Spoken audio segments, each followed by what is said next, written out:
ಎಲ್ಲರಿಗೂ ನಮಸ್ಕಾರ. ನಿಮ್ಮ ಶ್ರಾವಸ್ ಕಲ್ಪವೃಕ್ಷ ಚಾನಲ್ಗೆ ಸ್ವಾಗತ. ಇವತ್ತು ಕೇವಲ 15 ನಿಮಿಷದಲ್ಲಿ 2 ಸ್ಪೂನ್ ತುಪ್ಪ ಬಳಸ್ಕೊಂಡು ಬಾಯಲ್ಲಿ ಇಟ್ಟರೆ ಕರಗುವಂಥ ಒಂದು ಚಕ್ಲಿ ಅಥವಾ ಬೆಣ್ಣೆ ಮುರುಕನ್ನ ಯಾವ ರೀತಿ ಮಾಡೋದು ಅಂತ ನೋಡೋಣ. ಮೊದಲಿಗೆ ನಾನಿಲ್ಲಿ ಒಂದು ಪಾತ್ರೆಗೆ 1 ಬೌಲು ಅಥವಾ 1 ಕಪ್ಪಿಂದ 2 ಕಪ್ ಆಗುವಷ್ಟು ಅಕ್ಕಿ ಹಿಟ್ಟನ್ನು ಸೇರಿಸ್ಕೊಳ್ತಿದ್ದೀನಿ. ನಿಮಗೆ ಕ್ವಾಂಟಿಟಿ ಜಾಸ್ತಿ ಬೇಕು ಅಂತಂದರೆ ಡಬಲ್ ಕೂಡ ಮಾಡ್ಕೊಳ್ಬೋದು. ನಾನಿಲ್ಲಿ 2 ಕಪ್ ಆಗುವಷ್ಟು ಅಕ್ಕಿ ಹಿಟ್ಟನ್ನು ತೊಗೊಂಡಿದ್ದೀನಿ. ಒಂದು ಸ್ವಲ್ಪ ಅಕ್ಕಿ ಹಿಟ್ಟಾದರೂ ಪರವಾಗಿಲ್ಲ, ಸಾಣಿಸ್ಕೊಂಡು ಅಥವಾ ಜರಡಿ ಹಿಡ್ಕೊಂಡು ತಗೊಳ್ಳಿ. ಇವಾಗ ನೋಡಿ, ಇದನ್ನು ಒಂದು ಸೈಡಲ್ಲಿ ಎತ್ತಿಟ್ಬಿಡೋಣ. ಇವಾಗ ಒಂದು ಮಿಕ್ಸರ್ ಜಾರಿಗೆ ಯಾವ ಕಪ್ಪಿಂದ ನಾನಿಲ್ಲಿ ಅಕ್ಕಿ ಹಿಟ್ಟನ್ನು ಸೇರಿಸ್ಕೊಂಡಿದ್ದೆ ಅದೇ ಕಪ್ಪಿಂದ ಒಂದು ಅರ್ಧ ಕಪ್ ಆಗುವಷ್ಟು ಹುರುಗಡಲೆ ತೊಗೊಂಡಿದ್ದೀನಿ.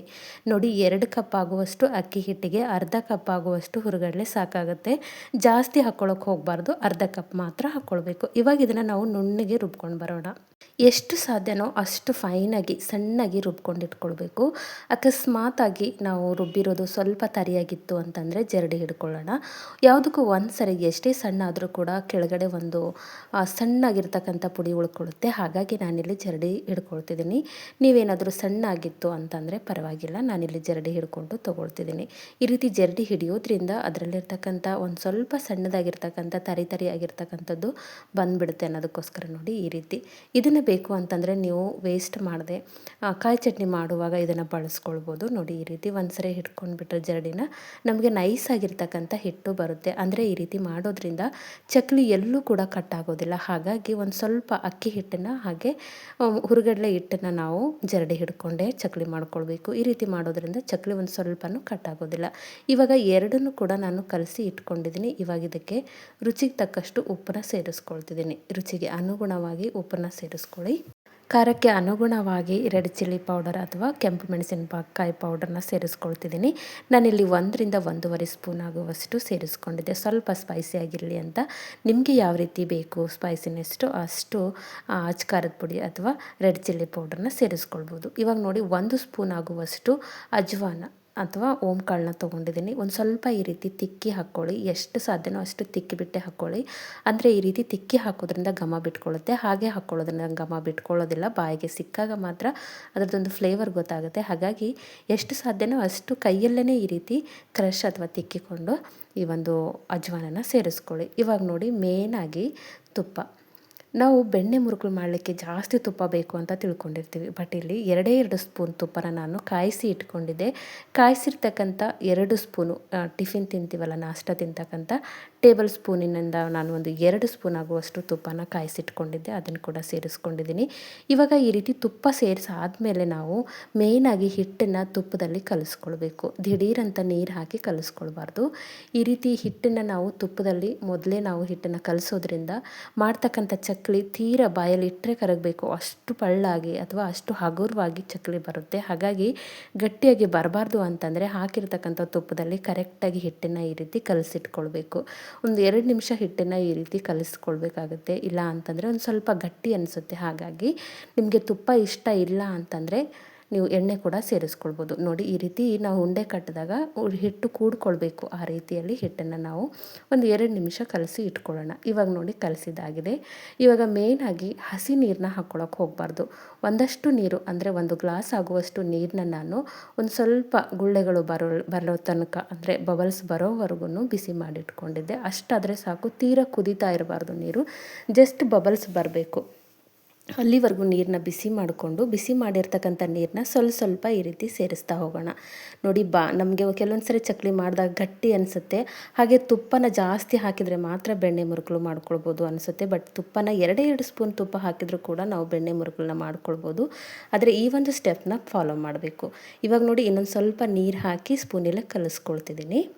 ಇವಾಗ ಹಿಟ್ಟನ್ನು ನಾದ್ಕೊಳ್ಬಾರ್ದು. ಜಸ್ಟ್ ನಾವು ಕಾಯಿಸಿರ್ತಕ್ಕಂಥ ಅಥವಾ ಬಿಸಿ ಮಾಡಿರ್ತಕ್ಕಂಥ ನೀರನ್ನ ಈ ರೀತಿ ಹಾಕ್ಕೊಳ್ಬೇಕು. ನಮಗೆ ಕಣ್ಣಳತೆಯಲ್ಲೇ ಗೊತ್ತಾಗಬೇಕು ಹಿಟ್ಟಿಗೆ ನೀರು ಎಷ್ಟು ಬೇಕು ಅಂತ. ಅಕಸ್ಮಾತ್ ನೀವು ಅಳತೆ ಮಾಡ್ಕೊಳ್ಳೋದಾಯಿತು ಅಂತಂದರೆ 2 ಕಪ್ಪು ನಾವು ಅಕ್ಕಿ ಹಿಟ್ಟನ್ನು ಅರ್ಧ ಕಪ್ ಆಗುವಷ್ಟು ಪುಟಾಣಿ ಹಿಟ್ಟು ಸೇರಿಸ್ಕೊಂಡಿದ್ದೀವಿ. ಹೆಚ್ಚು ಕಡಿಮೆ ಅಂತಂದರೆ ಒಂದು 2 ಕಪ್ ಆಗುವಷ್ಟು ಅದೇ ಕಪ್ಪಿಂದ ನೀರನ್ನ ಕಾಯಿಸಿಟ್ಕೊಳ್ಳಿ. ಇವಾಗ ನೋಡಿ, ನಾನು ನೀರನ್ನ ಎಷ್ಟು ಬೇಕೋ ಅಷ್ಟು ನೀರು ಹಾಕಿ ಈ ಒಂದು ಕನ್ಸಿಸ್ಟೆನ್ಸಿಯಲ್ಲಿ ಕಲಿಸಿದ್ದೀನಿ. ಬಿಸಿ ನೀರನ್ನ ಹಾಕಿ ಮೇಲ್ಗಡೆ ಒಂದು ಪ್ಲೇಟ್ನ ಮುಚ್ಚಿ ಒಂದು 5 ನಿಮಿಷ ಇಡೋಣ. ಈ ರೀತಿ 5 ನಿಮಿಷ ಇಡೋದ್ರಿಂದ ಹಿಟ್ಟು ಅರಳಿಕೊಳ್ಳುತ್ತೆ. ಹಾಗಾಗಿ ನಾವು ಮಾಡ್ತಕ್ಕಂಥ ಮುರುಕಲು ಅಥವಾ ಚಕ್ಕಲಿ ಕರೆಕ್ಟಾಗಿ ಬರುತ್ತೆ. ಸ್ಮೂತಾಗಿ ಒಂದು ಬಾಯಲ್ಲಿಟ್ಟರೆ ಕರಗಬೇಕು ಅಷ್ಟು ಪಳ್ಳಾಗಿ ಚಕ್ಕಲಿ ಬರುತ್ತೆ. ಹಾಗಾಗಿ ಒಂದು ನೀರು ಅಂದರೆ ಬಿಸಿ ನೀರು ಹಾಕಾದ್ಮೇಲೆ ಒಂದು 5 ನಿಮಿಷ ಮುಚ್ಚಿ ಇಟ್ಕೊಳ್ಳಿ. ಇವಾಗ ನೋಡಿ ಕಲಿಸ್ತಾ ಬರೋಣ. ಕಲಿಸುವಾಗ ಏನಾದರೂ ಗಟ್ಟಿ ಅನಿಸಿತು ಅಂತಂದರೆ ಈ ರೀತಿ ಒಂದು ಸ್ವಲ್ಪ ನೀರು ಹಾಕ್ಕೊಳ್ಳಿ. ಜಾಸ್ತಿ ಏನು ಹಿಡಿಯೋದಿಲ್ಲ, ಒಂದು ಸ್ಪೂನ್ ಆಗುವಷ್ಟು ಮಾತ್ರ ನಾನು ನೀರನ್ನ ಹಾಕ್ಕೊಂಡು ಕಲಿಸ್ಕೊಳ್ತಿದ್ದೀನಿ. ಹಿಟ್ಟು ಆದಷ್ಟು ಒಂದು ಮಟ್ಟಿಗೆ ಸ್ಮೂತಾಗಿರಲಿ, ಅಂದರೆ ಚಪಾತಿ ಹಿಟ್ಟಿನಷ್ಟು ಗಟ್ಟಿಯಾಗಿರಬಾರ್ದು. ಇಲ್ಲಿ ತೋರಿಸ್ತಿದ್ದೀನಲ್ಲ ಈ ರೀತಿ ಸ್ಮೂತಾಗಿ ಇರಲಿ ಹಿಟ್ಟು. ಈ ರೀತಿ ಸ್ಮೂತಾಗಿತ್ತು ಅಂತಂದರೆ ನಾವು ಚಕ್ಕಲಿ ಮಾಡುವಾಗ ಎಲ್ಲೂ ಕೂಡ ಕಟ್ ಆಗೋದಿಲ್ಲ. ಅಷ್ಟೇ ಪರ್ಫೆಕ್ಟಾಗಿ ಚಕ್ಕಲಿ ನಾರ್ಮಲಾಗಿ ಕಟ್ ಆಗದೆ ಬರುತ್ತೆ. ಹಾಗಾಗಿ ಇವಾಗ ಮೇಲ್ಗಡೆ ಒಂದು ಪ್ಲೇಟ್ನ ಮುಚ್ಚಿ ಒಂದು ಸೈಡಲ್ಲಿ ಹಿಟ್ಟನ್ನು ನಾದ್ಕೊಂಡು ಇಟ್ಕೊಂಡಿದ್ದೀನಿ. ಇವಾಗ ನೋಡಿ ಚಕ್ಕಲಿ ಮೇಕರ್ಗೆ ಒಂದು ಸ್ವಲ್ಪ ಎಣ್ಣೆನ ಹಚ್ಕೊಳ್ತಿದ್ದೀನಿ. ಈ ರೀತಿ ಎಣ್ಣೆ ಹಚ್ಚೋದ್ರಿಂದ ಹಿಟ್ಟು ಎಲ್ಲ ಕಡೆ ಅಂಟ್ಕೊಳ್ಳೋದಿಲ್ಲ, ಈಸಿಯಾಗಿ ಚಕ್ಕಲಿ ಮಾಡೋಕ್ಕೆ ಬರುತ್ತೆ ಅನ್ನೋದಕ್ಕೋಸ್ಕರ ಹಾಕ್ಕೊಂಡಿದ್ದೀನಿ. ಹಾಗೆ ಇಲ್ಲಿ ಪ್ಲೇಟಿಗೆ ನಾನು ಒಂದು ಚಕ್ಕಲಿ ಪ್ಲೇಟು 3 ಹೋಲ್ ಇರ್ತಕ್ಕಂಥದ್ದು ಒಂದು ಪ್ಲೇಟ್ನ ತೊಗೊಂಡಿದ್ದೀನಿ. ನೀವು ಬೇಕು ಅಂತಂದರೆ ಒಂದೇ ಹೋಲ್ ಇರ್ತಕ್ಕಂಥ ನಾರ್ಮಲ್ ಚಕ್ಕಲಿ ಇರುತ್ತಲ್ಲ ಆ ರೀತಿಯಲ್ಲಿ ತೊಗೊಳ್ಬೋದು. ಇವಾಗ ನೋಡಿ ಒಂದು ಸಕ್ಕರೆ ಪಾಕೆಟ್ನ ಕಟ್ ಮಾಡಿ ಈ ರೀತಿ ರೆಡಿ ಮಾಡಿ ಇಟ್ಕೊಂಡಿದ್ದೀನಿ. ನಿಮ್ಮ ಕಡೆ ಏನಾದರೂ ಆಯಿಲ್ ಶೀಟ್ ಇತ್ತು ಅಂದರೆ ಅದನ್ನು ಇಟ್ಕೊಳ್ಬೋದು. ನನ್ನ ಕಡೆ ಇಲ್ಲ, ಹಾಗಾಗಿ ನಾನು ಸಕ್ಕರೆ ಪಾಕೆಟ್ನ ಕಟ್ ಮಾಡಿ ಬಳಸ್ಕೊಂಡಿದ್ದೀನಿ. ಈ ರೀತಿ ಮಾಡೋದ್ರಿಂದ ಚಕ್ಕಲಿನ ತಗಲಿಕ್ಕೆ ಅನುಕೂಲ ಆಗುತ್ತೆ. ಇವಾಗ ನೋಡಿ ಎಷ್ಟು ಹಿಟ್ಟು ಹಿಡಿಯುತ್ತೋ, ಅಂದರೆ ಚಕ್ಕಲಿ ಮೇಕರು ಎಷ್ಟು ಹಿಟ್ಟು ಹಿಡಿಯುತ್ತೋ ಅಷ್ಟು ಹಿಟ್ಟನ್ನು ನಾವು ಫಿಲ್ ಮಾಡ್ಕೊಳ್ತಾ ಬರೋಣ. ನಾರ್ಮಲಾಗಿ ಚಕ್ಕಲಿ ಯಾವ ರೀತಿ ಮಾಡ್ತೀವಿ ಅದೇ ರೀತಿಯಲ್ಲಿ ಇಲ್ಲಿ ಪ್ರೊಸೀಜರ್ ಇರುತ್ತೆ. ಆದರೆ ಹಿಟ್ಟನ್ನು ಕಲಿಸುವಾಗ ಒಂದು ಬಿಸಿನೀರು ಹಾಕಿ ಕಲಿಸ್ಕೊಳ್ಬೇಕು, ಇನ್ನೊಂದು ತುಪ್ಪ ಹಾಕಾದ್ಮೇಲೆ, ಕಾಯಿಸಿರೋ ತುಪ್ಪ ಹಾಕಾದ್ಮೇಲೆ ಕಂಪ್ಲೀಟಾಗಿ ಹಿಟ್ಟು ಕರೆಕ್ಟಾಗಿ ಅದರಲ್ಲಿ ಹೊಂದ್ಕೊಳ್ಳೋ ರೀತಿಯಲ್ಲಿ ನಾವು ಕಲಿಸ್ಕೊಳ್ಬೇಕು. ಅದ್ರ ಜೊತೆಗೆ ಬಿಸಿನೀರು ಹಾಕಾದ್ಮೇಲೆ ಒಂದು 5 ನಿಮಿಷ ಹಿಟ್ಟನ್ನು ನಾವು ಅರಳ್ಕೊಳ್ಳೋಕ್ಕೆ ಬಿಡಬೇಕು. ಈ ಒಂದು ಪ್ರೊಸೀಜರ್ನ ನಾವು ಕರೆಕ್ಟಾಗಿ ಫಾಲೋ ಮಾಡಿದರೆ ಬಾಯಲ್ಲಿಟ್ಟರೆ ಕರಗುವಂಥ ಚಕ್ಕಲಿ ರೆಡಿಯಾಗಿರುತ್ತೆ. ಇವಾಗ ನೋಡಿ ಚಕ್ಕಲಿ ಮೇಕರ್ಗೆ ಹಿಟ್ಟನ್ನು ಕಲಿಸ್ಕೊಂಡು ತುಂಬಿಕೊಂಡಿದ್ದಾಗಿದೆ. ಮೇಲ್ಗಡೆ ಕ್ಲೋಸ್ ಮಾಡಿಕೊಂಡು ಈ ರೀತಿ ನಿಧಾನವಾಗಿ ನಾರ್ಮಲಾಗಿ 1 ಎಳೆ ಚಕ್ಕಲಿ ಬಿಡ್ತಿರ್ತೀವಲ್ಲ ಅದೇ ರೀತಿಯಲ್ಲಿ, ಆದರೆ ಇಲ್ಲಿ 3 ಎಳೆ ಚಕ್ಕಲಿನ ನಾನು ಹಾಕ್ಕೊಳ್ತಿದ್ದೀನಿ.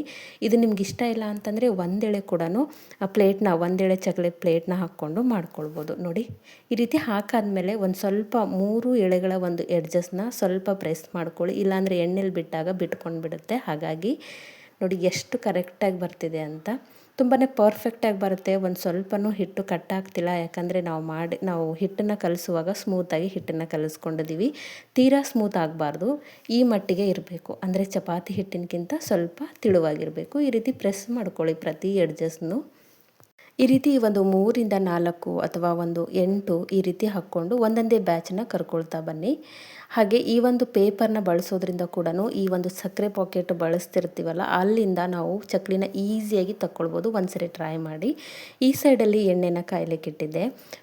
ಹೈ ಫ್ಲೇಮಲ್ಲಿ ಇಟ್ಕೊಂಡು ಎಣ್ಣೆನ ನೀಟಾಗಿ ಕಾಯಿಸ್ಕೊಂಡು ಮೀಡಿಯಮ್ ಫ್ಲೇಮಲ್ಲಿ ಇಟ್ಕೊಂಡು ಈ ರೀತಿ ಮಾಡಿರ್ತಕ್ಕಂಥ ಚಕ್ಕಲಿನ ಹಾಕ್ಕೊಳ್ತಾ ಬರೋಣ.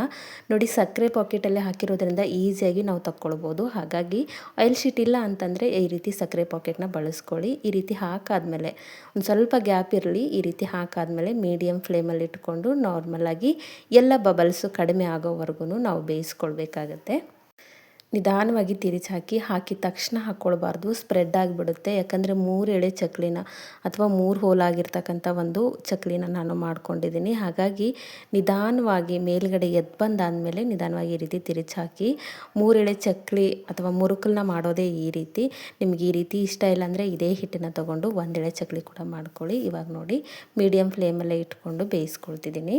ಇವಾಗ ಇದು ಕರೆಕ್ಟಾಗಿ ರೆಡಿಯಾಗಿದೆ, ಯಾಕಂದರೆ ಬಬಲ್ಸ್ ಕೂಡ ಕಡಿಮೆ ಆಗಿದೆ, ಕಲರ್ ಕೂಡ ಚೇಂಜ್ ಆಗಿದೆ. ಇಷ್ಟು ಕಲರ್ ಬಂದರೆ ಸಾಕು. ಕರೆಕ್ಟಾಗಿರ್ತಕ್ಕಂಥ ಮುರುಕಲು, ಹಾಗೆ ಎಣ್ಣೆನೂ ಕೂಡ ಕಡಿಮೆ ಪ್ರಮಾಣದಲ್ಲಿ ಹೀರ್ಕೊಳ್ಳುತ್ತೆ. ಇಷ್ಟೇ ಎಣ್ಣೆಯಲ್ಲಿ ನಾವು ಮಾಡಿರ್ತಕ್ಕಂಥ ಎಲ್ಲ ಹಿಟ್ಟನ್ನು ಕೂಡ ನಾವು ಮುರುಕಲನ್ನ ಮಾಡ್ಕೊಳ್ಬೋದು. ಹಿಟ್ಟನ್ನು ಕಲಿಸ್ಕೊಳ್ಳೋದು ಕೂಡ ತುಂಬ ಇಂಪಾರ್ಟೆಂಟು. 2 ಬ್ಯಾಚನ್ನು ನಾನು ತೆಗೆದು ತೋರಿಸಿದ್ದೀನಿ. ಎಣ್ಣೆ ಕೂಡ ತೀರಾ ಜಾಸ್ತಿ ರೀತಿಯಲ್ಲಿ ಹೀರ್ಕೊಂಡಿಲ್ಲ. ಇವಾಗ ನೋಡಿ ಪ್ರತಿಯೊಂದು ಮುರುಕಲನ್ನ ರೆಡಿ ಮಾಡಿ ಇಟ್ಕೊಂಡಿದ್ದೆ. ಇಷ್ಟು ಮುರುಕಲು ಅಂದರೆ ಒಂದು 2 ಕಪ್ಪು ಅಥವಾ 2 ಕಪ್ ಆಗುವಷ್ಟು ಹಿಟ್ಟಿನಲ್ಲಿ ಇಷ್ಟು ಮುರುಕಲನ್ನ ನಾನು ಮಾಡ್ಕೊಂಡು ಇಟ್ಕೊಂಡಿದ್ದೀನಿ. ಎಷ್ಟು ಕ್ರಿಸ್ಪಿಯಾಗಿದೆ ಅಂತಂದರೆ ಆ ಸೌಂಡಲ್ಲೇ ನಿಮಗೆ ಗೊತ್ತಾಗುತ್ತೆ, ಅಷ್ಟು ಕ್ರಿಸ್ಪಿಯಾಗಿ ಬಂದಿರುತ್ತೆ. ಈ ಒಂದು ಸಂಕ್ರಾಂತಿ ಹಬ್ಬಕ್ಕೆ ಸ್ಪೆಷಲ್ ಆಗಿರ್ತಕ್ಕಂಥ ಒಂದು 2 ಸ್ಪೂನ್ನ ಬಳಸ್ಕೊಂಡು ಮಾಡ್ತಕ್ಕಂಥ ಮುರುಕಲು ರೆಸಿಪಿ ತುಂಬಾ ಪರ್ಫೆಕ್ಟಾಗಿ ಬರುತ್ತೆ. ಹೇಳಿರೋ ಮೆಥಡಲ್ಲಿ ಟ್ರೈ ಮಾಡೋದಾಯಿತು ಅಂದರೆ ತುಂಬಾ ಈಸಿಯಾಗಿ ಪರ್ಫೆಕ್ಟಾಗಿ ಇನ್ಸ್ಟೆಂಟಾಗಿ ಕೇವಲ ಒಂದು 15 ನಿಮಿಷದಲ್ಲಿ ನಾವು ಈ ಒಂದು ರೆಸಿಪಿನ ಮಾಡ್ಕೊಳ್ಬೋದು. ಐ ಹೋಪ್ ಇವತ್ತಿನ ಮುರುಕಲು ರೆಸಿಪಿ ನಿಮಗೆ ಭಾಳ ಇಷ್ಟ ಆಗದ ಅಂದ್ಕೊಳ್ತೀನಿ. ಇಷ್ಟ ಆಗಿದ್ದರೆ ದಯವಿಟ್ಟು ನನ್ನ ಚಾನಲ್ನ ಸಬ್ಸ್ಕ್ರೈಬ್ ಮಾಡ್ಕೊಳ್ಳಿ. ಹಾಗೆ ಹಾಗೆ ಈ ಒಂದು ರೆಸಿಪಿನ ನಿಮ್ಮ ಫ್ರೆಂಡ್ಸ್ ಆ್ಯಂಡ್ ಫ್ಯಾಮಿಲಿಗೆ ಶೇರ್ ಮಾಡಿ. ನಾಳೆ ಮತ್ತೊಂದು ಹೊಸ ರೆಸಿಪಿಯೊಂದಿಗೆ ಸಿಗೋಣ. ಧನ್ಯವಾದ.